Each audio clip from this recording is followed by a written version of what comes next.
Swayam Prabha. Digital India. Educated India.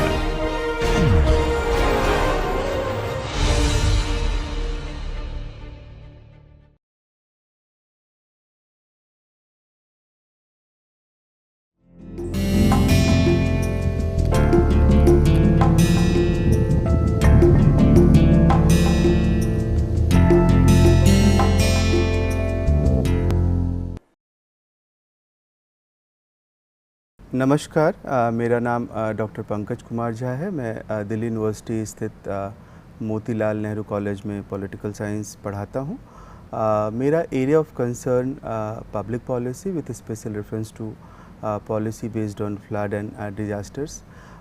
उसके साथ साथ मैं इन्वायरमेंटल पॉलिटिक्स, मैं इलेक्शन स्टडीज़ में भी एक अलग तरह के पक्ष की में रुचि रखता हूँ, जो इथनोग्राफिक रिसर्च है, क्वालिटेटिव रिसर्च है। अमूमन हम मान के चलते हैं कि इलेक्शन में डेटा बेस्ड काम को ज़्यादा तरजीह दी जाती है, लेकिन मैं अपने काम के साथ जो है जो क्वालिटेटिव अप्रोच है, इथनोग्राफी है, उसको लाने की कोशिश करता हूँ। मैं environmental politics, politics of knowledge, climate crisis, climate change जैसे बहुत ज़हीन मुद्दों पर अपने शोध को बढ़ाने की कोशिश कर रहा हूँ।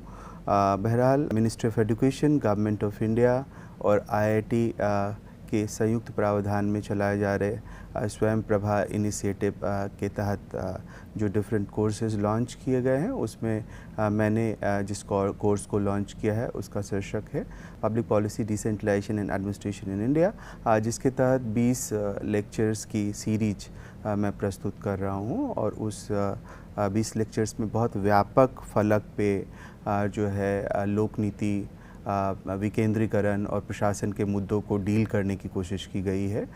इसमें लोक नीति के मुद्दों में आप अगर देखें तो लोक नीति किस तरह से बनती है, उसका फॉर्मुलेशन कैसे होता है, उसका इम्प्लीमेंटेशन कैसे होता है, उसका इवैल्यूएशन कैसे होता है, उन सब को बहुत विस्तार से समझाने की कोशिश की गई है।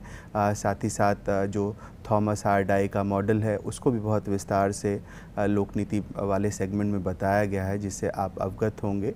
डिसेंट्रलाइजेशन में ख़ास तौर पे जो है 73rd और 74th अमेंडमेंट के ऊपर विस्तार से बात की गई है। साथ ही साथ उसके अप्रोचेस को भी समझाया गया है।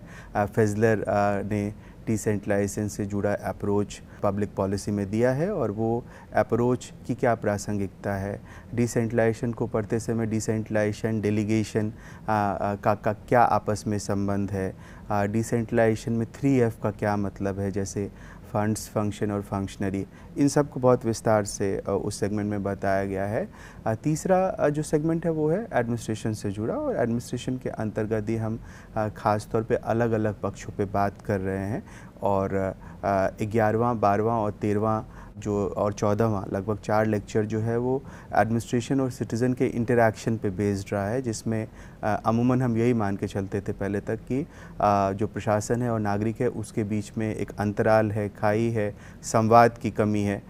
तो उन सारे स्थितियों से आगे निकलते हुए आज हम बात कर रहे हैं जिस नए टॉपिक की, क्योंकि बेसिक जो थीम है वो यही है, जिसके कारण काम करने का पूरा तरीका जो है वो बदला है हाल के वर्षों में, जिसको हम कहते हैं गुड गवर्नेंस यानी सुशासन।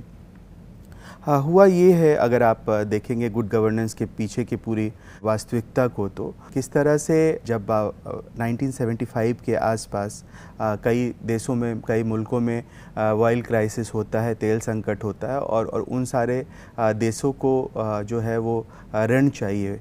तो ऋण कौन देगा? ऋण IMF, वर्ल्ड बैंक देगा। लेकिन IMF, वर्ल्ड बैंक उनको इस शर्तों पर ऋण देने के लिए तैयार होता है कि वो कहता है कि you have to redirect your economy according to our guidelines, मतलब आप अपनी अर्थव्यवस्थाओं को जो हमारे हिसाब से आप ढालिए, तभी हम आपको जो है पैसा देंगे, मदद करेंगे। और उसको वो SAP नाम देते हैं, यानी स्ट्रक्चरल एडजस्टमेंट प्रोग्राम, यानी संरचनात्मक समायोजन कार्यक्रम। तो सभी देश उसके लिए तैयार होते हैं, और वहीं से गवर्नेंस और गुड गवर्नेंस, ये सभी चीज़ों पे जो है बातचीत शुरू होने लग जाती है। बहरहाल जब हम गवर्नेंस की बात करते हैं तो हमारे जहन में फिर से एक यही सवाल आता है कि गवर्नेंस गवर्नमेंट से कैसे अलग है। तो आप देखिए कि एक तरफ गवर्नमेंट है और एक तरफ गवर्नेंस है। तो गवर्नमेंट का सीधा आशय यही होता है सरकार से, संस्था से जो जो काम कर रही है, जबकि गवर्नेंस का आशय है उनके काम करने के तरीके से। तो जो स्टाइल है काम करने का वो गवर्नेंस का संकेतक है, जबकि गवर्नमेंट उस संस्था, वो निकाय को संकेत करता है। थोड़ा और गहीर तरीके से देखें, एक पब्लिक एडमिनिस्ट्रेशन लोक नीति के विद्यार्थी होने के नाते, तो गवर्नेंस की संकल्पना अधिक विस्तृत है। गवर्नेंस की संकल्पना में केवल स्टेट नहीं है, बल्कि स्टेट के साथ सिविल सोसाइटी और बाजार तीनों आते हैं और आके एजेंडा सेटिंग करते हैं, तीनों मिलके निर्णय करते हैं। जबकि सरकार का जो पूर्व का रूप था गवर्नमेंट, उसमें हम जानते हैं कि केवल स्टेट ही सुप्रीम वहाँ होता था। तो गवर्नेंस में बहुत सारे लोगों ने काम किया है। और अगर आप एक पाश्चात्य विचारक को देखें जिनका नाम क्वीमेन है, तो क्वीमेन ने कहा है कि अनेक देशों में हाल के वर्षों में यह प्रवृत्ति देखने को मिल रही है कि सरकार और समाज के बीच संतुलन को सार्वजनिक क्षेत्र के प्रभाव से मुक्त करके निजी क्षेत्र के प्रभाव में ढाला जा रहा है। यानी गवर्नेंस के माध्यम से सार्वजनिक क्षेत्र निजी क्षेत्र की तरफ शिफ्ट हो रहा है। ये एक प्रमुख बिंदु है जिसको हमें ज़रूर से देखना चाहिए। आगे वो कहते हैं आंशिक रूप से इसने निजीकरण, यदा-कदा विनियमन की प्रवृत्ति को बढ़ावा दिया है, साथ साथ सहभागिता, समाज कल्याण, पर्यावरण संरक्षण, शिक्षा व भौतिक नियोजन जैसे क्षेत्रों में कई संभावनाओं को मूर्त रूप देने के लिए वैकल्पिक तरीका तलाशा है। यानी ये जो सारे एरियाज़ हैं जो बताए गए हैं, चाहे वो पार्टिसिपेशन का एरिया हो, चाहे वो सोशल वेलफेयर का एरिया हो, चाहे वो पर्यावरण संरक्षण यानी एनवायरनमेंट के प्रोटेक्शन का एरिया हो, और साथ ही साथ फिजिकल प्लानिंग का एरिया हो, इन सभी चीज़ों में एक नए तरह से वैकल्पिक तरीके से आगे बढ़ने की इसमें चेष्टा की जा रही है। बहरहाल इतना तो तय है कि उदारीकरण के बाद की राजनीतिक प्रशासनिक व्यवस्था में सरकार के स्थान पर गवर्नेंस की अवधारणा जो है आज मूर्त रूप धारण करने लगी है। यानी आज हम सरकार की बात नहीं करते हैं, आज हम सरकार की जगह शासन की बात करते हैं, यानी गवर्नेंस की बात करते हैं। आज सरकार का आशय स्वायत्त शासी नेटवर्क से है जो जनता के प्रति जवाबदेह प्रतिबद्ध हो, वो जनता की जो समूल भागीदारी है उसको सुनिश्चित करे। बहुत सारे विचारक हैं जिसमें से एक प्रमुख विचारक रोड्स हैं। रोड्स तो यहाँ तक कहते हैं कि गवर्नेंस विदाउट गवर्नमेंट, यानी वो एक ऐसे शासन व्यवस्था की परिकल्पना करते हैं जहां सरकारी अड़चन ना हो, सरकारी बैरियर्स ना हो, ऑब्स्टेकल ना हो। इसीलिए वो एक कदम आगे बढ़ते हुए गवर्नेंस विदाउट गवर्नमेंट की संकल्पना भी देते हैं। Governance without government. तो हम विस्तार से समझने की कोशिश करेंगे कि ये जो पूरा संकल्पना है गुड गवर्नेंस, उसका क्या महत्व है और गुड गवर्नेंस पब्लिक एडमिनिस्ट्रेशन की पूरी शब्दावली को किस तरह से नए सिरे से परिभाषित करता है। लोक प्रशासन की शब्दावली में जैसा कि हम जानते हैं सुशासन यानी गुड गवर्नेंस बहुत बाद में जोड़ा गया शब्द है, जो हमारे सोच और लोक प्रशासन को तीन तरीके से प्रभावित करता है।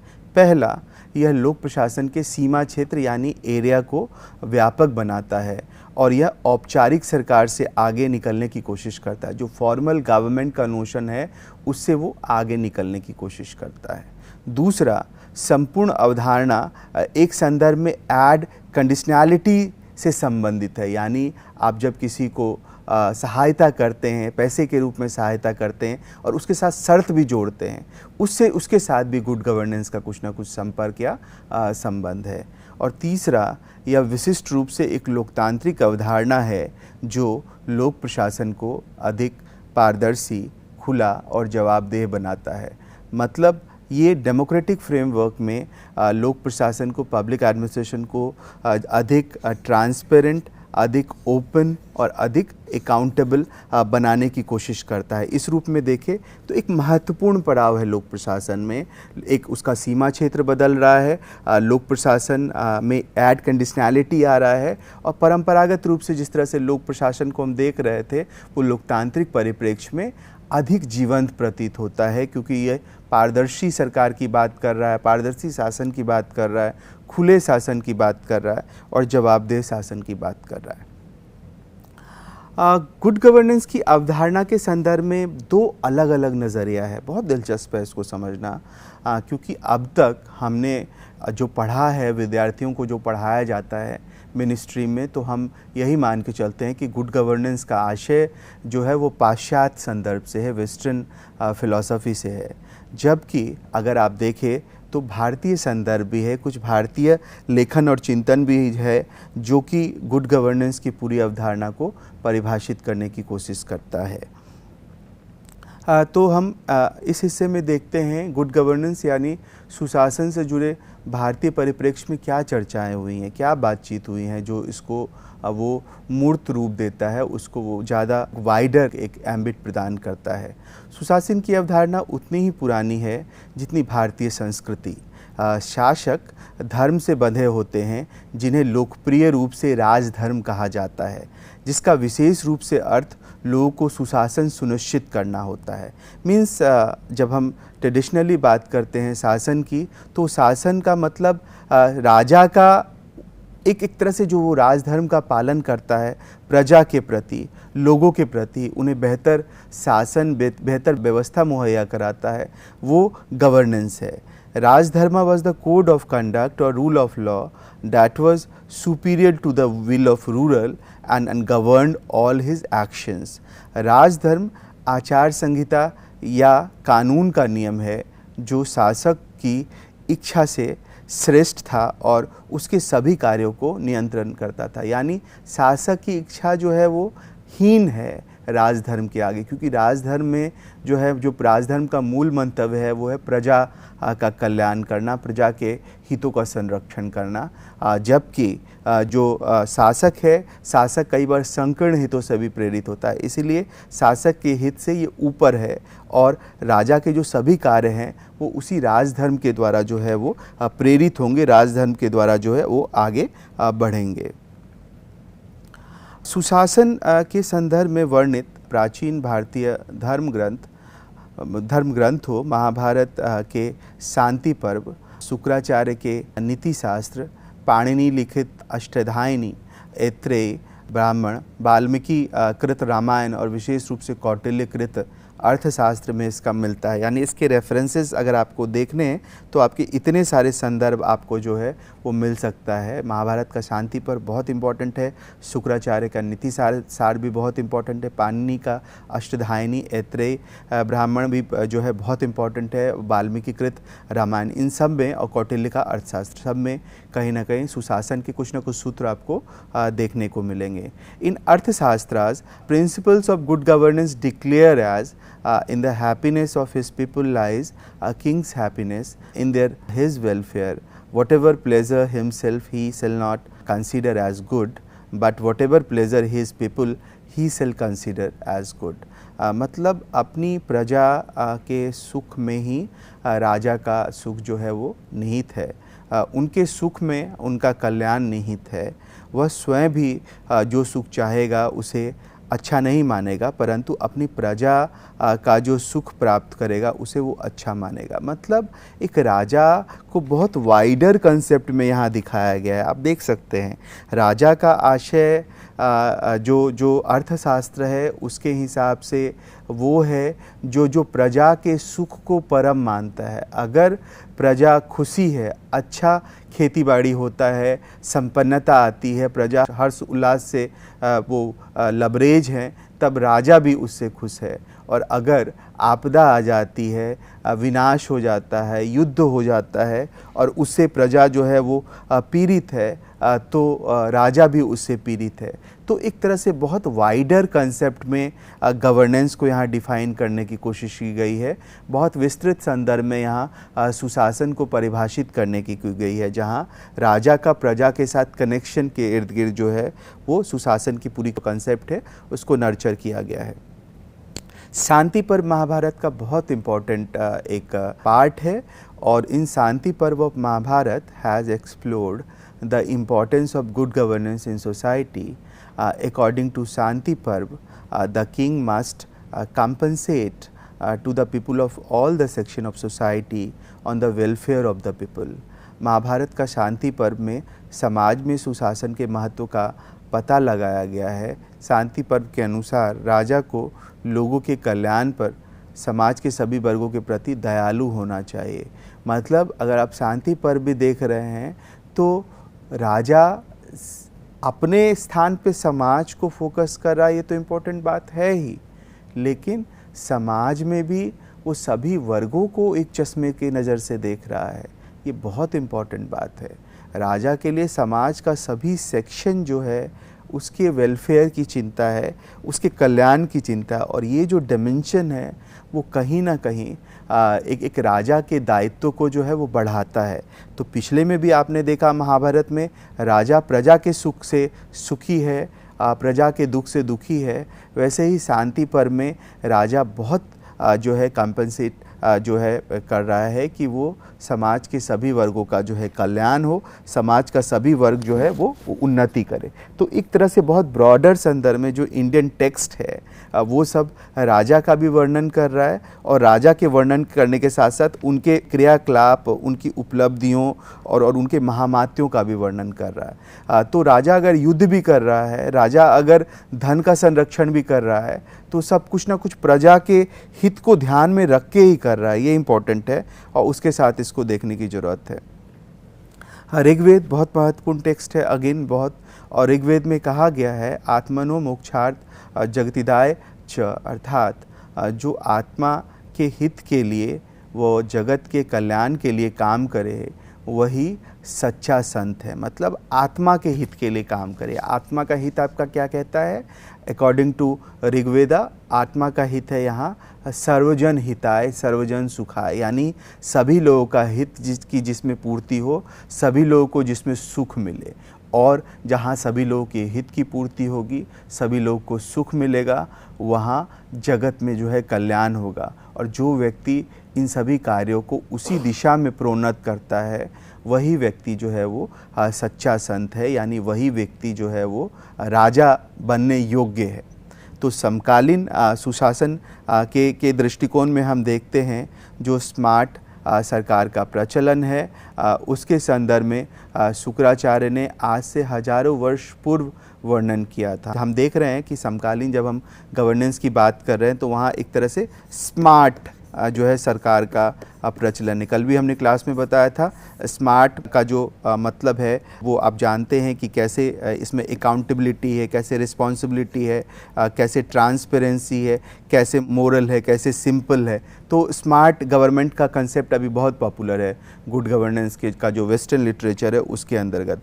लेकिन इस स्मार्ट गवर्नेंस तो आज की संकल्पना है, लेकिन अगर आप पुराने दौर में जाइएगा तो वहाँ पे हजारों वर्ष पूर्व जो शुक्राचार्य हैं, शुक्राचार्य ने इसका वर्णन किया था और अलग संदर्भ में किया था। शुक्र नीति के दूसरे अध्याय में विस्तार से नोट सीट के बारे में वर्णन किया गया है। मतलब नोट सीट आपको कैसे लिखना है, नोट सीट को कैसे लिखा जाना चाहिए, शासकीय कार्यों में तथा उत्तरदायी शासन में इसका सर्वाधिक महत्व, जैसे पत्रों को डिपार्चर कैसे किया जाता है उसको भी विस्तार से बताया गया है।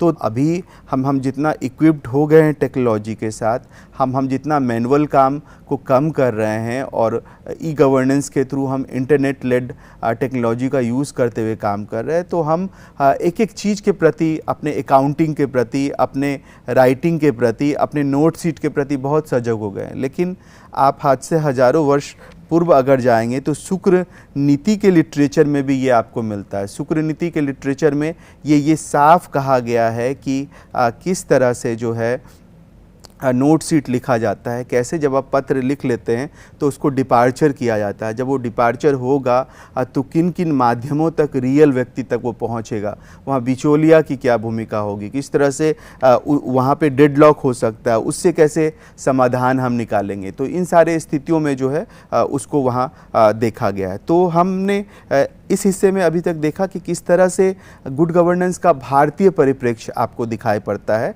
और गुड गवर्नेंस का जो भारतीय परिप्रेक्ष्य है वो राजधर्म के साथ जुड़ा हुआ है, और राजधर्म राजा का धर्म है, और राजा ऐसा मान के चलता है कि जो प्रजा का सुख है उसी से सुखी है, और जो प्रजा दुखी है उसी से वो दुखी है। उसी तरह राजा ये भी मानता है कि हमारा हित जो है वो सर्वोपरि नहीं है, बल्कि जो प्रजा का हित है वो सर्वोपरि है। इसीलिए अगर मैं कोई भी निर्णय करता हूँ, कोई भी डिसीजंस लेता हूँ, तो वो प्रजा के हित के हिसाब से होगा, ना कि मेरे हित के हिसाब से होगा। उसी तरह जब आप देखते हैं अलग अर्थशास्त्र को रेफ़र करते हैं तो अर्थशास्त्र में भी जो है वो प्रजा के कल्याण की बात की गई है। प्रजा के कल्याण में ही राजा का कल्याण निहित है। इस तरह के पूरे स्टेटमेंट को जो है उसमें आगे बढ़ाया गया है।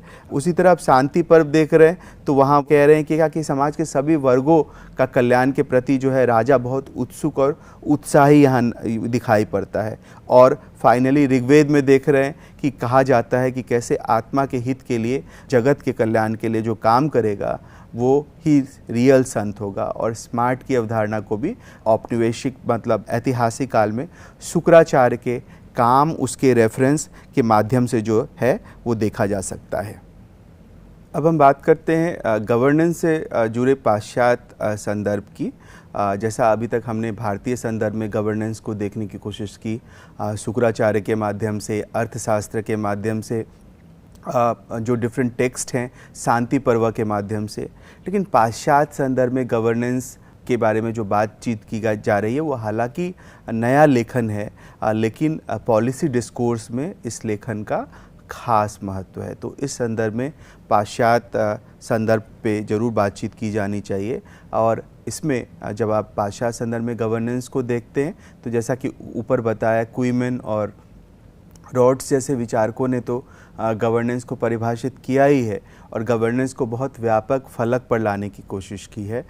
लेकिन उन दोनों विचारकों के अलावा एक और विचारक हैं जेरी स्ट्रॉकर। जेरी स्ट्रॉकर अपने लेख गवर्नेंस एज थ्योरी 5 प्रोपोजिशन, यानी कि गवर्नेंस एक सिद्धांत के रूप में 5 परिकल्पनाओं में जो है अलग अलग गवर्नेंस के प्रोपोजिशंस को, प्रस्तावनाओं को प्रस्तुत करते हैं।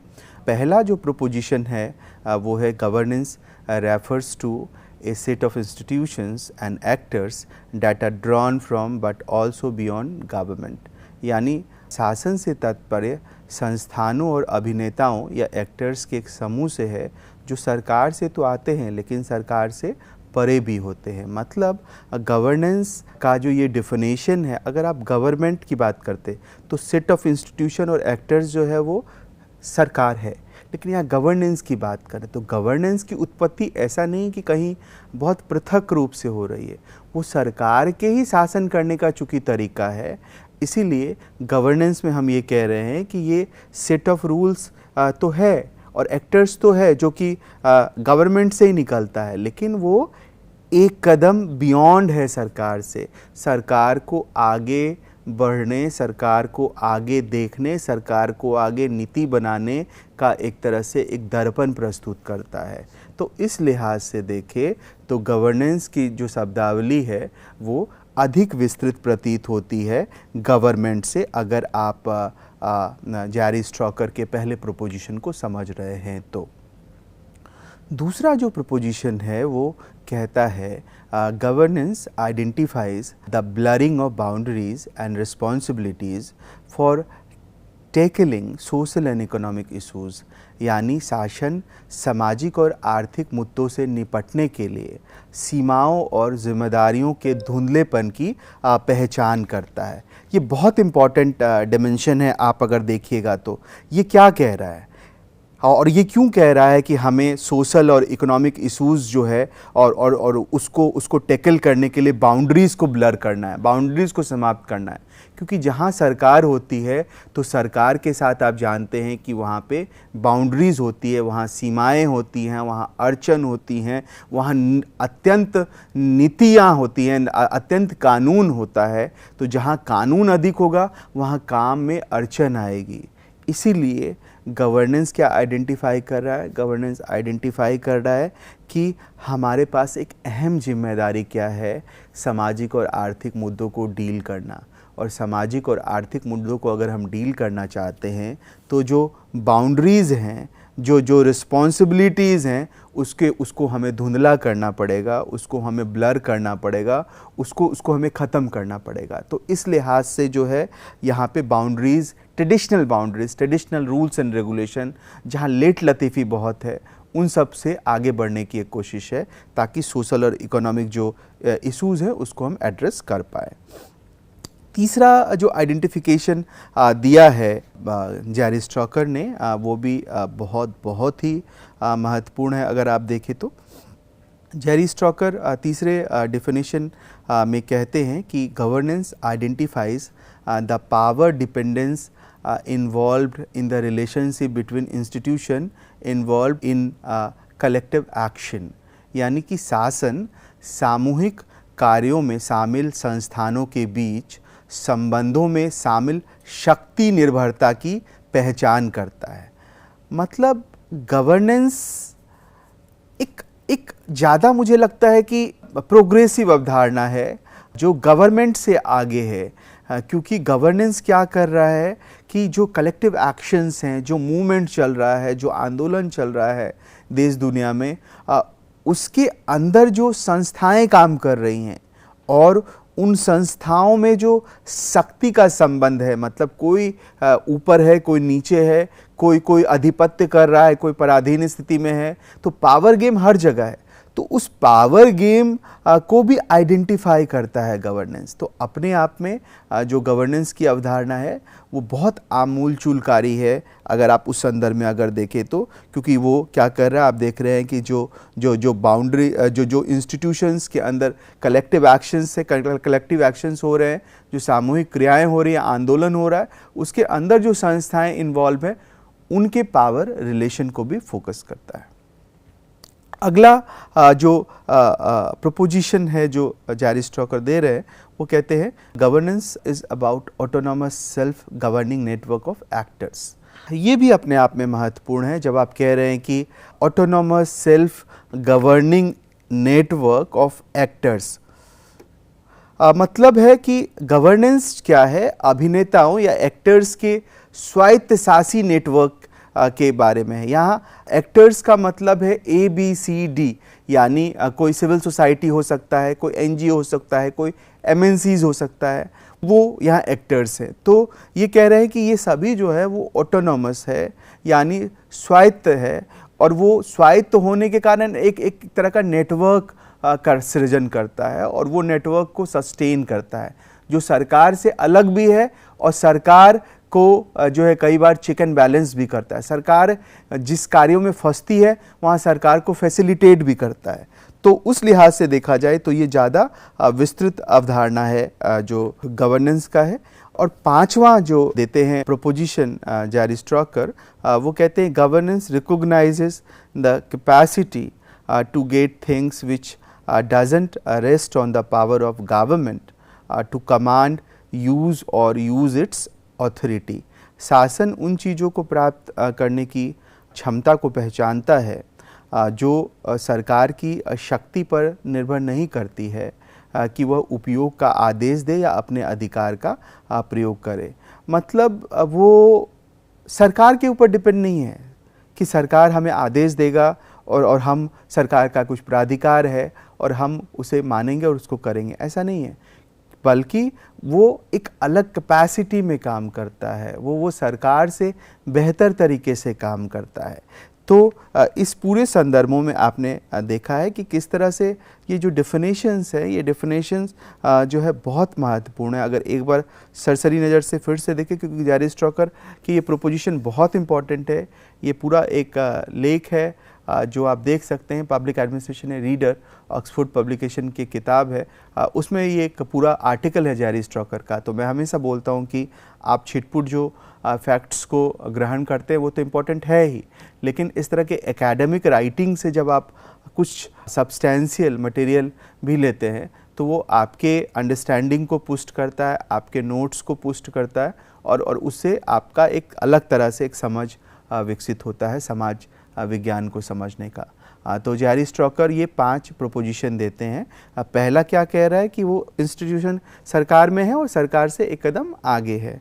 दूसरा क्या कह रहे हैं कि चूँकि सोशल इकोनॉमिक रिस्पॉन्सिबिलिटी बहुत ज़्यादा है, तो हमें जो सीमाएं हैं और जो रिस्पॉन्सिबिलिटी है उसको धुंधला करने की ज़रूरत है, उसको थोड़ा उसके स्याह को थोड़ा कम करने की ज़रूरत है, तभी हम उस सोशल इकोनॉमिक रिस्पॉन्सिबिलिटी को जो है वो फुलफ़िल कर पाएंगे। तीसरा क्या कह रहा है कि गवर्नेंस के अंदर जो कलेक्टिव एक्शंस हैं और जो उसके अंदर इंस्टीट्यूशन है और इंस्टीट्यूशन के अंदर जो पावर गेम है उसको भी वो आइडेंटिफाई करता है।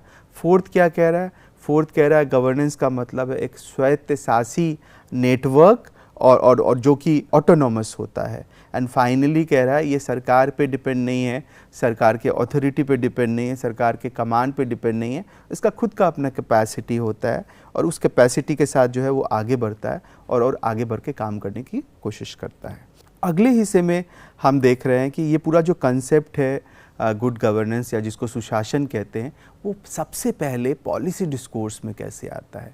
देखिए ये हमेशा कॉन्ट्रास्ट है, जब आप पढ़ेंगे तो बहुत सारे लोग जो भारतीय चिंतन मनन और भारतीय अध्ययन को प्रोत्साहन देते हैं वो हमेशा मान के चलते हैं कि सदियों से सुशासन की अवधारणा हमारे लिटरेचर में रही है और वही मूल है। तो डेफिनेटली अभी हमने देखा कि किस तरह से अर्थशास्त्र, शुक्र नीति, शांति पर्व सब में सुशासन का उल्लेख था, बिल्कुल अलग संदर्भ में। लेकिन आज हम पॉलिसी फ्रेमवर्क में गुड गवर्नेंस की बात कर रहे हैं, क्योंकि हम लोग एक अलग तरह के मोड में हैं। तो वहाँ पे जब हम गुड गवर्नेंस की बात कर रहे हैं तो हमें समझना पड़ेगा कि जो इंटरनेशनल लिटरेचर है, जो वेस्टर्न एकेडमिया द्वारा लिखा गया लिटरेचर है, वो क्या कहता है, वो किस तरह के सवाल के साथ गुड गवर्नेंस को आगे देखने की कोशिश करता है। तो पहला जो है वो है वर्ल्ड बैंक ने क्या किया कि सब सहारा अफ्रीका के संदर्भ में एक रिपोर्ट प्रकाशित किया था और उस रिपोर्ट में उन्होंने गुड गवर्नेंस को जो है वो परिभाषित किया। तो जब आप उस रिपोर्ट को देखेंगे तो उसका शीर्षक ही था गवर्नमेंट इन ट्रांजिशन और संक्रमण के काल में गवर्नमेंट, और वहाँ पे उन्होंने एक रिपोर्ट जो दिया वो अफ्रीका में गुड गवर्नेंस की माली हालत के बारे में, जो ख़राब खस्ता हालत थी उसके बारे में, और उसी संदर्भ में उन्होंने गुड गवर्नेंस को डिफ़ाइन किया और बताया कि गुड गवर्नेंस के अंदर जो है ये 4 उसके फीचर्स हैं, 4 उसकी विशेषताएं हैं। पहले चारों को देखेंगे फिर समझने की कोशिश करेंगे चारों है क्या। पहला है सार्वजनिक क्षेत्रों का प्रबंधन, यानी पब्लिक सेक्टर मैनेजमेंट। मतलब जो सार्वजनिक क्षेत्र है उसकी कैपेसिटी और इफ़िशियंसी यानी क्षमता और कार्यकुशलता को कैसे हम बढ़ाएंगे। दूसरा है जवाबदेही, यानी कि अकाउंटेबिलिटी हम कैसे आगे लेके आएंगे, अकाउंटेबिलिटी कैसे आगे बढ़ेगा, वो उसका तात्पर्य है। तीसरा है विकास का कानूनी ढांचा, यानी the legal framework for development. और चौथा है सूचना और पारदर्शिता, यानी इंफॉर्मेशन एंड ट्रांसपेरेंसी। तो इन चारों को हम समझने की कोशिश करते हैं। पहला है सार्वजनिक क्षेत्रों का प्रबंधन। आप देखिएगा कि 90s में ग्लोबलाइजेशन के दौर में, उदारीकरण, भूमंडलीकरण, निजीकरण के दौर में किस तरह से जो पब्लिक सेक्टर्स थे वो बहुत अच्छा आर्थिक रूप से लाभ नहीं पहुंचा रहे थे। तो जो PSUs हैं, जितने नवरत्ना, महारत्ना जैसी कंपनियां हैं, उनमें कई जो है जो बहुत ख़राब हालत में उनको बंद कर दिया गया। तो सिंपली थ्रू गुड गवर्नेंस, सुशासन के नारे के साथ वर्ल्ड बैंक ने ये कहा कि हम क्यों ना अपने पब्लिक सेक्टर को मैनेजमेंट करें, यानी वहाँ पे धीरे धीरे प्राइवेटाइजेशन को जो है इंटर करें। आप देख रहे होंगे कि जैसे ही 90s के बाद प्राइवेटाइजेशन आया है तो सरकारी नौकरी तो धीरे धीरे श्रिंक हुई और काम करने का तरीका भी बदला। जैसे आप देखिएगा एडोकिज्म या फिर गेस्टिज्म, अब जो है स्थायी नौकरी के जगह जो है वो कच्ची नौकरियां लगाई जाने लग गई। दूसरी तरफ आप देखिएगा एक नया पॉलिसी जिसको बोलते हैं हायर एंड फायर पॉलिसी, अगर आप काम नहीं करेंगे तो तुरंत आपको अगले दिन जो है वो आपको नौकरी से निकाला जा सकता है। तो मतलब आपके परफॉर्मेंस को बेस्ड मान के आपको नौकरी आपकी जो है वो लगातार रहेगी, ना कि एक सरकारी नौकरी की तरह। तो ये सब सार्वजनिक क्षेत्र के प्रबंधन के अंतर्गत है, क्योंकि आप उसको रीडायरेक्ट कर रहे हैं, रिप्रबंधित कर रहे हैं, ताकि वो मुनाफा में वो सारी संस्थाएं जाए। क्योंकि अब तक ऐसा था कि सरकारी तंत्र इतना हावी था, लाइसेंस परमिट राज इतना हावी था कि राज्य जो है वो बिल्कुल मुनाफे की जगह जो हानि में चल रही थी, वो उतना प्रॉफिट ओरिएंटेड संस्था के रूप में नहीं निकल के आ पा रही थी। इसीलिए पब्लिक सेक्टर मैनेजमेंट को फोकस किया गया, ताकि जो संस्थाएं हैं वो कैपेसिटी भी बढ़ाए और एफिशिएंसी भी बढ़ाए। मतलब वो अपने यहाँ ट्रेनिंग प्रोग्राम करे, वो अपने सारे जो उसके कर्मचारी हैं उनको वो ट्रेंड करे, ताकि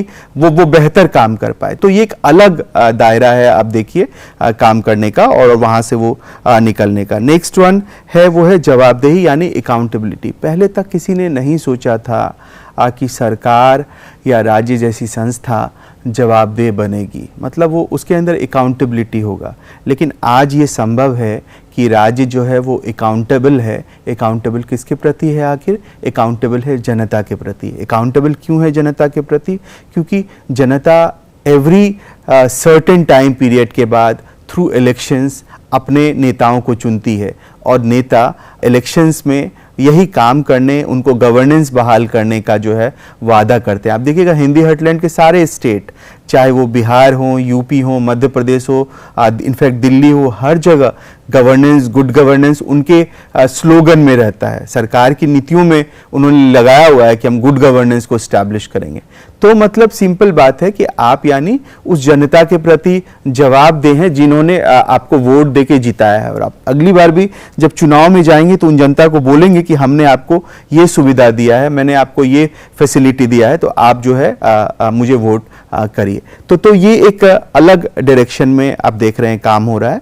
और नेक्स्ट वन इज विकास का कानूनी ढांचा यानी the legal framework for development. ये बहुत जरूरी था कि डेवलपमेंट के साथ जो है वो कानूनी जो संदर्भ है उसको जोड़ा जाए, क्योंकि आप देख रहे होंगे आज़ादी के 70-75 साल बीत गए हैं, लेकिन ऐसा नहीं है कि पहले पॉलिसी नहीं बनी है। शुरू से ही मतलब स्वतंत्रता के उपरांत जो सरकार थी उन्होंने बहुत सारी नीतियाँ दिया, बहुत सारे पॉलिसीज़ दिया, गरीबी हटाने के लिए, रोजगार के लिए, गांव के विकास के लिए, लेकिन फिर भी बहुत सफल नहीं हो पाया कई बार, क्योंकि कई बार नीतियाँ सफल नहीं होती है अगर आप उसको कानूनी दायरे में नहीं बांधते हैं। मतलब कानूनी दायरे में बांधने का ये आशय है कि अगर आप ने उल्लंघन किया उस नीति को तो आपको सजा दी जाएगी। तो अगर इस डर के साथ अगर व्यक्ति उसको ट्रीट कर रहा है कि नहीं मुझे पालन करना, नहीं मैं पालन करूंगा तो मुझे सजा मिलेगी, तो आप उसको पालन करेंगे। तो गवर्नेंस का भी यही मंतव्य है। गवर्नेंस का मंतव्य है कि हम अगर कुछ नीति बना रहे हैं तो हम उसके अंदर एक कानूनी संदर्भ को जरूर इसमें जोड़े, ताकि लोग उसको पालन करें, अन्यथा लोग उसका पालन नहीं करेंगे। तो जैसे आप देखिएगा आपदा प्रबंधन एक्ट, ऐसा तो नहीं है कि बाढ़ या आपदा कभी समाज में आया नहीं है, बहुत पहले से आ रहा है। लेकिन आपदा प्रबंधन एक्ट यानी डिजास्टर मैनेजमेंट एक्ट अगर आप 2005 को देखेंगे तो उसमें साफ लिखा हुआ है कि अगर जैसे ये है कि उसमें रिलीफ के लिए 5,000 रुपया प्रत्येक घर को दिया गया है, और अगर कोई नहीं दे रहा है, कोई अगर उसमें उसका उल्लंघन कर रहा है या बीच में खा जा रहा है, तो उसके लिए जो है सख्त सजा का भी उल्लेख है। जैसे ही आप फॉरेस्ट राइट एक्ट देख लीजिए, जैसे ही आप सूचना का अधिकार एक्ट देख लीजिए, ये सारे एक्ट हैं, और एक्ट लाने का यही मतलब है कि उन कानूनों में आप क्या कर रहे हैं, उन सारे नीतियों में आप कानून के पक्ष को भी जोड़ रहे हैं। और जैसे ही आप कानून के पक्ष को जोड़ते हैं नीतियों में, तो नीति ज़्यादा जो है प्रभावी हो जाती है, ज़्यादा मजबूत हो जाती है। तो उस संदर्भ में इसको देखे जाने की जरूरत है। और चौथा है सूचना और पारदर्शिता। ये बहुत इम्पॉर्टेंट है आज के समय में, क्योंकि हम देख रहे हैं सूचना के लिए अधिकार मिल गया है आपको, पारदर्शिता भी लगभग इस्टेब्लिश हो गई है, लेकिन इसके लिए एक दिन का ये उपलब्धि नहीं है। सूचना के अधिकार के लिए और पारदर्शिता की मांग के लिए जो है दशकों से आंदोलन हुए हैं। 80 के दशक से ही आंदोलन हो रहे हैं, 90 के दशक के शुरुआत में आंदोलन हो रहे थे। हमने देखा है पिछली कक्षा में कि किस तरह से राजस्थान के राजसमंद के इलाके में MKSS ने आंदोलन किया सूचना को दिलाने के लिए, और वहाँ की जो व्यवस्था थी उनके लिए जन सुनवाई उन्होंने स्टार्ट किया। कैसे जन सुनवाई में वो आम लोग और ब्यूरोक्रेट और नेता सब लोगों को एक साथ इकट्ठा किया और आपस में जो समस्याएं थी उन समस्याओं पे आपसी बातचीत कराया। तो बहुत सिग्निफिकेंट योगदान रहा है सूचना के अधिकार को पाने के लिए। उसी तरह दिल्ली में एक NGO काम कर रही है काफ़ी वर्षों से, परिवर्तन। वो परिवर्तन ने वहाँ लोगों को जन अधिकार दिलाने के लिए, जो स्लम्स झुग्गी झोपड़ी का एरिया है उनको अधिकार दिलाने के लिए, वहाँ पानी के क्षेत्र में जो जल माफिया है, टैंकर माफिया है, उसके खिलाफ आंदोलन में लोगों को जगाने के लिए जो बहुत लंबा आंदोलन किया और उनको उनके काम के लिए मैग्सेसे अवार्ड जैसा भी मिला है परिवर्तन को। तो उनका एक लंबा हिस्ट्री है और जैसे ही एक सरकार आपको अपनी सारी सूचनाएं दे रही हैं, ये कितना बड़ा ट्रांसफॉर्मेशन है आप इमेजिन कर सकते हैं। ये बहुत बड़ा ट्रांसफॉर्मेशन है क्योंकि इससे जो है सरकार अपने आप को अकाउंटेबिलिटी भी बता रही है, पारदर्शी भी बता रही है। यानी वो अपनी सूचनाओं को जब आपके साथ शेयर कर रही है तो वो तीनों चीज कर रही है एक साथ से, पारदर्शिता भी आ रहा है इससे और उससे जो है उनका अकाउंटेबिलिटी भी उससे बढ़ रहा है। आगे आप देख सकते हैं कि symptom of poor governance. Symptom of poor governance का मतलब है कि जैसे अगर आप गुड गवर्नेंस के इस डॉक्यूमेंट को देखेंगे तो उस डॉक्यूमेंट में पुअर गवर्नेंस के बारे में भी कहा गया है गुड गवर्नेंस के साथ साथ। यानी सुशासन तो है ही, साथ साथ में कुशासन के बारे में या खराब शासन के भी कुछ लक्षण के बारे में जो है उस रिपोर्ट में बताया गया है। इसी दस्तावेज में जो है पुअर गवर्नेंस की विशेषताओं को रेखांकित किया गया है। जैसे कि जब जो उनके सिम्टम्स बताया गया उसमें कहा गया है सार्वजनिक और निजी के बीच भेद करने में विफलता है, यानी कि failure to make separation between public and private. यहाँ दो शब्द है देखिए, पब्लिक और प्राइवेट। तो ये कह रहे हैं कि अगर इन दोनों में भेद नहीं कर पाइएगा कि पब्लिक क्या है और प्राइवेट क्या है तो वो गुड गवर्नेंस नहीं होगा, वो पुअर गवर्नेंस होगा। मैं आपको एग्जांपल से समझाता हूँ। मान के चलिए आप किसी पुलिस में, किसी नौकरी में आपके पिताजी काम करते हैं, आपके घर में कोई काम करते हैं या किसी प्रशासन में किसी पद पर हैं और उनको जो गाड़ी मिली है, उनको जो वाहन मिला है वो जो है वो पब्लिक सर्विस के लिए मिला है। लेकिन अगर वो उसका यूज अपने फैमिली के यूज के लिए करते हैं, उनको घुमाने फिराने के लिए करते हैं, तो यही भेद खत्म हो जाता है। तो पब्लिक अलग है, प्राइवेट अलग है। तो जो पब्लिक रिसोर्सेज हैं उसको प्राइवेट गेन के लिए यूज नहीं आपको करना है। जो सार्वजनिक संसाधन है उसका प्रयोग आपको निजी लाभ के लिए नहीं करना चाहिए। इसका सीधा सा ये मतलब है। तो इस संदर्भ में इसको देखे जाने की जरूरत है। जहां तक दूसरा है वो है कि विकास के लिए अनुकूल कानून और सरकार का पूर्वानुमानित ढांचा स्थापित करने में विफलता, यानी failure to establish a predictable framework of law and government conduce to development. यानी अब तक के अगर आप विमर्श को देखें, विकास के विमर्श को देखें, तो हम ये जानते हैं कि जो हम चाहते थे कि एक फ्रेमवर्क ऑफ लॉ स्टैब्लिश करे एंड गवर्नमेंट जो कि विकास को सुचारू रूप से चलाए, उसमें विफलता रही है। और जैसे ही सरकार जो कह रही है कि हम डेवलपमेंट आम लोगों के लिए कर रहे हैं, लेकिन वो उस पैरामीटर पे अगर खरी नहीं उतर रही है तो वहीं से विफलता की पूरी कहानी जो है वो शुरू हो जाती है। तो पब्लिक और प्राइवेट के बीच में भेद करना, दूसरा पब्लिक जो रिसोर्सेस है उसको प्राइवेट गेन के लिए यूज करना, या एक तरह से विफलता प्रेडिक्टेबल फ्रेमवर्क को स्टैब्लिश करने का, वो सारे जो है पुअर गवर्नेंस के सिम्टम हैं। इसके साथ साथ अत्यधिक विनियामक नियम, गैर पारदर्शी निर्णय लेना, यानी एक्सेसिव रेगुलेटरी रूल्स और नॉन ट्रांसपेरेंट जो है वो डिसीजन मेकिंग, ये भी एक इम्पॉर्टेंट एलिमेंट है जो पुअर गवर्नेंस को जो है वो शो करता है। मतलब कई बार अतिरिक्त रूप से नियम कानून कि जी कई बार कहते हैं ना कि हम ना लकीर के फकीर हैं, मतलब इतने सारे नियम कानून आप जड़ देते हैं कि व्यवहार में उसको कर पाना मुश्किल होता है, और जब आप व्यवहार में कर ही नहीं पाएंगे तो आप कैसे आगे बढ़ेंगे। तो यहीं से पुअर गवर्नेंस का स्टार्ट हो जाता है। दूसरा आप देखते हैं कि नॉन ट्रांसपेरेंट डिसीजन मेकिंग, जो निर्णय लिए जा रहे हैं, अगर किसी सरकार सत्ता शासन के द्वारा निर्णय लिए जा रहे हैं तो वो निर्णय कितने पारदर्शी हैं। पारदर्शी का मतलब है जब आप निर्णय ले रहे हैं तो निर्णय लेने वक्त कौन से लोग निर्णय ले रहे हैं, क्या वो निर्णय किसी खास वर्ग के हितों को ध्यान में लेके लिया जा रहा है या निर्णय समाज के सभी वर्गों के हितों के लिए लिया जा रहा है। तो ये सारी चीज़ों को हम बहुत अच्छे से फोकस करें। नॉन ट्रांसपेरेंट नहीं होना चाहिए डिसीजन मेकिंग। अगर नॉन ट्रांसपेरेंट होगा डिसीजन मेकिंग तो डेफिनेटली ये गुड गवर्नेंस का सिम्टम नहीं है, ये पुअर गवर्नेंस का सिम्टम है। और बहुत ब्यूटीफुली आपने देखा है कि किस तरह से जो वर्ल्ड बैंक है, वर्ल्ड बैंक ने अपने डॉक्यूमेंट में, सब सहारा अफ्रीका से जुड़े इस डॉक्यूमेंट में गुड गवर्नेंस और पुअर गवर्नेंस दोनों को आइडेंटिफाई किया है विथ एग्जाम्पल्स। दोनों को बताया है कि किस तरह से गुड गवर्नेंस के ये सर्टेन फीचर्स हैं और पुअर गवर्नेंस के ये सर्टेन फीचर्स हैं। तो इन दोनों के संदर्भ में इसको आप देख सकते हैं। उसी रिपोर्ट को जब आप देखेंगे, यहाँ देखिए स्रोत में लिखा भी मैंने है, वर्ल्ड बैंक का ये डॉक्यूमेंट है 1994 का, यानी बाद का ये डॉक्यूमेंट है। और इस डॉक्यूमेंट में कहा है वर्ल्ड बैंक ने कि जो गुड गवर्नेंस है वो एड कंडीशनैलिटी के साथ भी जुड़ा हुआ। मतलब जब आप सुशासन की बात कर रहे हैं तो वर्ल्ड बैंक आपको उसके मद में कुछ ऐड भी देगा, पैसा भी देगा अपने यहाँ गुड गवर्नेंस को सफलतापूर्वक चलाने के लिए।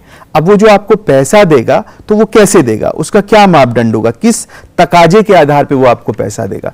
तो वर्ल्ड बैंक ने जारी किया ये कि हम जो आपको पैसा देंगे वो इस बेसिस पे देंगे। इस बेसिस का क्या मतलब है, अगर आपके यहाँ कानूनी ढांचा परफेक्ट है, यानी पुलिस का सिस्टम, कानून का सिस्टम, लॉ एंड ऑर्डर, ये सब कुछ आपके यहाँ माकूल है, मतलब सब कुछ जो है बिल्कुल वेल एस्टैब्लिश है, तो आपको 6% जो है उसके अनुपात में मिलेगा कि आपके यहाँ कानून व्यवस्था वेल एंड गुड है। दूसरा है पार्टिसिपेशन। पार्टिसिपेशन का मतलब है आपके यहाँ जो लोक नीतियां हैं, जो आप पॉलिसीज बना रहे हैं, उसमें अगर जनता की सहभागिता को आप प्रमोट कर रहे हैं, मतलब केवल सरकार नहीं उसको आगे बढ़ा रही है, उसमें जनता की भी सहभागिता है। जैसे आप देखेंगे दिल्ली में बहुत पहले भागीदारी एक कार्यक्रम आया था जिसमें कि पब्लिक प्राइवेट पार्टनरशिप को फोकस किया गया था। मतलब दिल्ली जल बोर्ड, दिल्ली विद्युत निगम, इसके साथ जो है RWAs यानी रेजिडेंशियल वेलफेयर एसोसिएशन जो जनता की नुमाइंदगी कर रही थी, वो भी पार्टिसिपेट कर रही थी। तो दोनों मिलकर अगर पार्टिसिपेट कर रहे हैं तो उसके बेसिस पे आपको 30% मिलेगा, यानी 30% is a big share you can see. अगर 30% केवल इस कारण से मिल रहा है कि वहां जनता भागीदारी कर रही है तो एक बहुत बड़ा अनुपात है ये पैसा लेने का।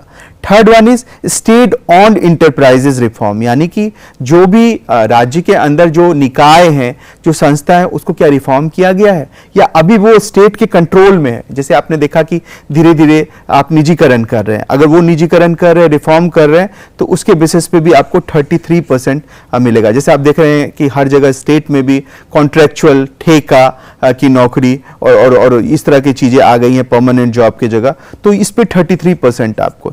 इकोनॉमिक मैनेजमेंट, जो आपकी अर्थव्यवस्था है उसको आप किस तरह से प्रबंधन कर रहे हैं, किस तरह से आप उसको नर्चर कर रहे हैं, उसके बेसिस पे आपको 49% मिलेगा। यानी 49% again is a very very big amount. 100 में 49 आपको दे रहा अगर आपका इकोनॉमिक मैनेजमेंट अच्छा है तो। उसके साथ साथ दो और चीजें जो इसके आधार पे वो दे रहे हैं। First one is capacity building, यानी आपके यहाँ जो कर्मचारी है, जो आपने लगाया हुआ है काम करने के लिए अलग अलग नीतियों में, अलग अलग कार्यक्रमों में, जो ऑफिसर्स हैं आपको, वो क्या सक्षम है, वो क्या योग्य है, वो क्या बदलती हुई टेक्नोलॉजी के साथ वो आत्मसात उसको कर लिया उन्होंने। तो अगर वो उतने कैपेसिटी बिल्डिंग हो चुका है उनका, वो उस तरह से निपुण है कि उनके पास सारी जो है उनके पास कौशल है, तो उस बेसिस पे आपको 68% वो दे रहे हैं। And finally that is very contested but very interesting, that is the criteria related to democratization. वो देश लोकतांत्रिक है या नहीं, वहां सैन्य शासन तो नहीं है, वहां अधिनायक तंत्र तो नहीं है, वहां डिक्टेटरशिप तो नहीं है। अगर वो डेमोक्रेटिक है तब उसको 68% दे रहे हैं, अगर वो सैन्य शासन है, मिलिट्री रूल है, डिक्टेटरशिप है, तो वहां पे पेमेंट नहीं कर रहे हैं। तो जो पूरा सैप का मॉडल है, स्ट्रक्चरल एडजस्टमेंट प्रोग्राम, और उसके साथ जो एड कंडीशनैलिटी का मॉडल है जहां आप ऋण दे रहे हैं, वो इन सारे शर्तों के साथ आ रहा। आप देखिए proportion of landing operation with governance content, यानी गवर्नेंस का जो कंटेंट होगा उसमें इस आधार पे आप प्रोपोर्शन कर रहे हैं, इस आधार पे आप पैसा दे रहे हैं। तो एक बहुत इंपॉर्टेंट डायमेंशन है जिसके साथ इसको देखे जाने की जरूरत है। विश्व बैंक ने अपने एक अन्य रिपोर्ट गवर्नेंस एंड डेवलपमेंट, जो कि 1992 में आई है, ये रिपोर्ट देखिए गवर्नेंस एंड डेवलपमेंट, इसमें गवर्नेंस की संकल्पना को संकल्पनाकृत करते हुए 3 पक्षों को प्रस्तुत किया था। पहला बोला था कि राजनीतिक व्यवस्था का क्या रूप है, यानी कि वहाँ पॉलिटिकल रिजीम जो है वो किस तरह से है, संसदीय अथवा अध्यक्षीय है, सैन्य अथवा सिविलियन है, प्राधिकारवादी अथवा लोकतांत्रिक है, यानी कि नेचर क्या है वहाँ सरकार का, वो वहाँ पार्लियामेंट्री शासन है या प्रेसिडेंशियल है, वहाँ मिलिट्री है या सिविलियन है, वहाँ डिक्टेटरशिप है या डेमोक्रेटिक है। तो इन पक्ष को फोकस किया। दूसरा, वह प्रक्रिया जिसके द्वारा किसी देश के आर्थिक और सामाजिक संसाधनों के प्रबंधन पर प्राधिकार का प्रयोग किया जाता है, the process by which authorities exercise in the management of countries economic and social resources, मतलब कोई देश अपने इकोनॉमी और सोशल रिसोर्सेज को किस अथॉरिटी के माध्यम से करवा रहा है काम, वो भी इंपॉर्टेंट है देखना। And third one is the capacity of governments to design, formulate and implement policies and in general to discharge government function, और नीतियों को डिज़ाइन करना, तैयार करना, लागू करना और सामान्य तौर पर सरकारी कार्यों का निर्वहन करने की सरकार की क्षमता। सरकार ही बना रही है, गवर्नेंस आ गया, लेकिन सरकार गवर्नेंस के मोड में अगर काम कर रही है तो नीति को कैसे बना रही है, डिज़ाइन कैसे कर रही है, कैसे लागू कर रही है, और उसको सब करने में सरकार की क्षमता किस तरह से आगे बढ़ रही है या कैसे वो उसको आगे बढ़ा रही है, ये भी एक इंपॉर्टेंट डायमेंशन है जिसे इसको देखना चाहिए। महत्वपूर्ण है कि गवर्नेंस के राजनीतिक अर्थ को OECD देशों के नीति प्रारूप में भी देखा गया है, और उसमें आर्थिक सहायता से जुड़े शर्तों के रूप में इसको देखा गया है। OECD जो देश हैं उन्होंने इसके पॉलिटिकल मतलब गवर्नेंस को उसको भी वर्णन किया है, और OECD दस्तावेज अगर आप देखेंगे तो उसमें विकास से जुड़े सहायता को उन्होंने 3 अलग अलग संदर्भों में देखा है। पहला, वहाँ पार्टिसिपेटरी डेवलपमेंट को प्रमोट कर रहा है ये गवर्नेंस का पूरा मॉड्यूल या नहीं, क्योंकि जैसे ही आप गवर्नेंस के वर्ल्ड बैंक के डॉक्यूमेंट को लेंगे, यानी आप वहाँ पे सहभागी विकास को प्रमोट करना चाहेंगे, विकास के अलग मापन को प्रयोग करना चाहेंगे, लेकिन साथ साथ वहाँ डेवलपमेंट के मापन तो प्रयोग करेंगे, लेकिन वहाँ ह्यूमन राइट का क्या डेटा है उसको भी देखेंगे। ऐसा तो नहीं है कि मानव अधिकार का वहाँ हनन हो रहा है, तो ह्यूमन राइट का डेटा भी वहाँ जरूरी है। एंड थर्ड वन इज़ लोकतांत्रिकरण से भी जुड़ा है, यानी कि डेमोक्रेटाइजेशन का जो पूरा प्रोसेस, जैसा मैंने कहा कि लोगों का पार्टिसिपेशन हो रहा है, यानी लोग पार्टिसिपेट कर रहे हैं या नहीं गवर्नमेंट एक्टिविटी में, ये भी इंपॉर्टेंट है। तो इन सब के साथ साथ इसको जो है देखे जाने की ज़रूरत है। देख सकते हैं 5 basic principles of good governance, और अगर 5 basic principles of good governance को देखें तो यहाँ पे सबसे माकूल है UNDP के डेटा को देखना। First one is legitimacy and voice, जो UNDP कहता है अगर गुड गवर्नेंस है तो वहाँ लेजिटिमेसी होना चाहिए, लोगों की आवाज़ मुखर होनी चाहिए। सेकंड वन इज़ डायरेक्शन, दिशा होना चाहिए, प्रोग्रेसिव दिशा में वो आगे बढ़े। निष्पादन का भाव होना चाहिए कि कैसे आप आगे बढ़ रहे हैं, कैसे चीज़ों को जो है परफॉर्म कर रहे हैं, और अकाउंटेबिलिटी होनी चाहिए, सरकार जो है वो अकाउंटेबल होना चाहिए कि वो एक एक चीज़ों को, एक एक जिम्मेदारियों को लेके आगे बढ़ रही है और उसको अमली जामा पहना रही है। फाइनली ट्रांसपेरेंसी भी बहुत इंपॉर्टेंट है, क्योंकि ट्रांसपेरेंसी होने से गुड गवर्नेंस जो है बहुत अच्छे से फैसिलिटेट होगा। तो अगर आप लेजिटिमेसी एंड वॉइस को देखें तो इसमें निर्णय निर्माण प्रक्रिया में सभी पुरुष और स्त्री की एक समान आवाज़ होने की बात की जाती है, या तो प्रत्यक्ष रूप से अथवा मध्यवर्ती संस्थाओं के माध्यम से, और इस प्रकार का व्यापक सहभागिता, संगठन और वाक की स्वतंत्रता और सहभागिता की क्षमता के साथ निकल के आता है। मतलब जब भी आप कह रहे हैं वैधता, मतलब एक समान वॉइस होना चाहिए, डेमोक्रेटिक सिस्टम होना चाहिए, स्त्री पुरुष समान रूप से अपने सहभागिता करें, और अगर ऐसा सब कुछ कर पा रहे हैं तो वो जो है वो गुड गवर्नेंस का एक इंपॉर्टेंट सिम्टम है according to UNDP। Second one is जो डायरेक्शन है, इसका आशय ये है कि ये एक तरह का पॉलिटिकल विज़न है, एक तरह का पॉलिटिकल विज़न। जब हम कहते हैं कि हम उस डायरेक्शन में बढ़ रहे हैं, तो नेताओं और आम लोगों में सुशासन और मानव विकास के प्रति एक व्यापक और दीर्घकालिक परिप्रेक्ष्य होना चाहिए, और इस संदर्भ में ऐतिहासिक, सांस्कृतिक और सामाजिक जटिलताओं के प्रति भी एक समझ विकसित होनी चाहिए। मतलब आप अगर आगे बढ़ रहे हैं, that is good, that is well and good, but उसके साथ साथ आपको जो आपका सांस्कृतिक इतिहास है, आपका जो ऐतिहासिक पक्ष है, सामाजिक जो जटिलताएं हैं अगर ये हैं, उनसे सीखते हुए आगे बढ़ना है। और जब आप उनसे सीखते हुए आगे बढ़ते हैं तो वो ज़्यादा प्रोग्रेसिव दिशा में जाते हैं। परफॉर्मेंस बहुत इंपॉर्टेंट है इसमें, क्योंकि इसमें रिस्पॉन्सिवनेस और प्रभावशीलता और कार्यकुशलता शामिल है। संस्थाएं और प्रक्रियाएं सभी साझेदारों के हितों की पूर्ति करती है और प्रभावी और कार्यकुशल पद्धति इसके अंतर्गत शामिल है। अकाउंटेबिलिटी का भी सवाल इम्पोर्टेंट है, जैसा कि हमने देखा है कि सरकार, निजी सेक्टर और सिविल सोसाइटी की जवाबदेही सार्वजनिक संस्थाओं के साथ साथ सभी संस्थागत साझेदारों के प्रति भी होती है। तो केवल सरकार की यहाँ जवाबदेही नहीं है, निजी सेक्टर की भी जिम्मेदारी है। निजी सेक्टर की ही जिम्मेदारी नहीं है, यहाँ पे सिविल सोसाइटी की भी जिम्मेदारी है।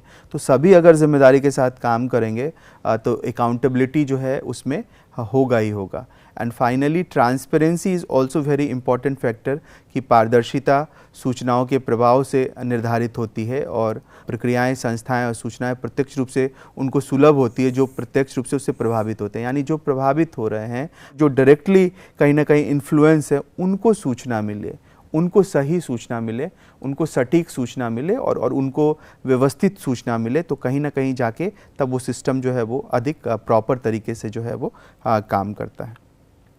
अगला जो सेगमेंट है वो बहुत इम्पॉर्टेंट है और इस सेगमेंट में अगर आप देखें तो जो इम्पॉर्टेंट विचार है वो विचार है कि हम कैसे देखें लोकतंत्र और विकास और गुड गवर्नेंस के संबंध को कैसे देखें।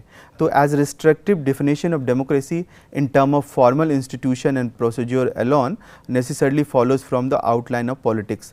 लोकतंत्र की प्रतिबंधात्मक परिभाषा में देखें तो लोकतंत्र को केवल हम औपचारिक संस्थाओं के रूप में देखते हैं, है ना। तो governance without politics forces us to question the centrality of audit and accountability. जब भी हम सरकार को ये मान के चलते हैं कि वो गवर्नेंस पॉलिटिक्स से अलग होगा तो हमेशा हम क्वेश्चन करते हैं, जो अकाउंटेबिलिटी है उस पे क्वेश्चन करते हैं, जो सेंट्रलिटी है उस पे क्वेश्चन करते हैं। तो यहाँ एक इम्पॉर्टेंट सवाल यह है कि that is the good governance entail accountability to the citizen of a democratic polity.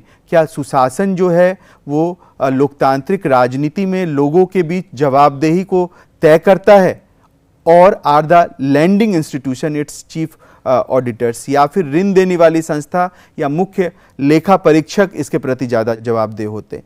उपरोक्त तीनों संकल्पनाओं से आप डेमोक्रेसी, डेवलपमेंट और गुड गवर्नेंस के आपसी संदर्भों को देखते हैं तो दो चुनौतियां सामने आती है। First, the challenge relates to the relationship between democracy and development, while the second pertains to the value.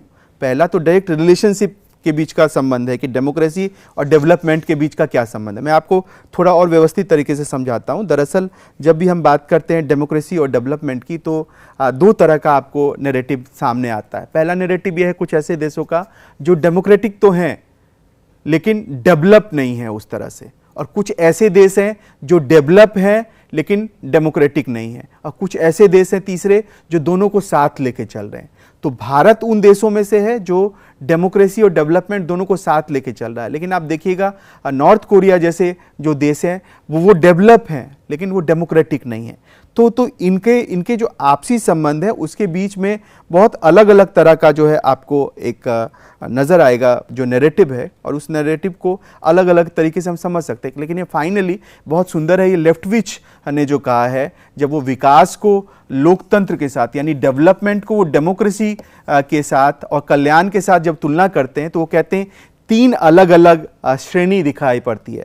First one is democratic developmentalist state, यानी लोकतांत्रिक विकासवादी राज्य, यानी जहां डेमोक्रेसी भी, जहां लोकतंत्र सीमित स्वरूप में है लेकिन वो जो है वो विकासवादी है। जैसे बोत्सवाना और मलेशिया उन्होंने एग्जाम्पल दिया है जहां डेमोक्रेसी सीमित है लेकिन विकासवादी है वो। दूसरा है गैर डेमोक्रेटिक विकासवादी यानी नॉन डेमोक्रेटिक डेवलपमेंटलिस्ट, यानी यहां पे डेमोक्रेसी बिल्कुल नहीं है, ठीक है, जैसे कि आप देख रहे हैं कोरिया, ताइवान, चीन, इंडोनेशिया। और तीसरा democratic but non developmentalist state, ये जो है डेमोक्रेटिक है लेकिन ये डेवलपमेंटलिस्ट नहीं है, जैसे जमाइका और कोस्टा रिका। तो ये अलग अलग डिफिनेशंस हैं इसको अगर आप देखेंगे तो इस तरह से हमने बहुत विस्तार में गुड गवर्नेंस की जो पूरी अवधारणा है उसके अलग अलग डिफरेंट लेयर्ड हैं। गुड गवर्नेंस को कैसे गवर्नेंस से आप अलग करते हैं, गवर्नेंस पे जेरी स्टॉकर का जो पूरा मॉडल है, गुड गवर्नेंस का 1989 का वर्ल्ड बैंक का जो डॉक्यूमेंट है, गुड गवर्नेंस और पुअर गवर्नेंस के बीच का जो रिलेशनशिप है, पुअर गवर्नेंस का क्या सिम्टम है, और फाइनली एक इम्पॉर्टेंट में डेमोक्रेसी, डेवलपमेंट और जो है गवर्नेंस का क्या रिलेशनशिप है, इसको हमने विस्तार से देखा। बहुत बहुत धन्यवाद आपका।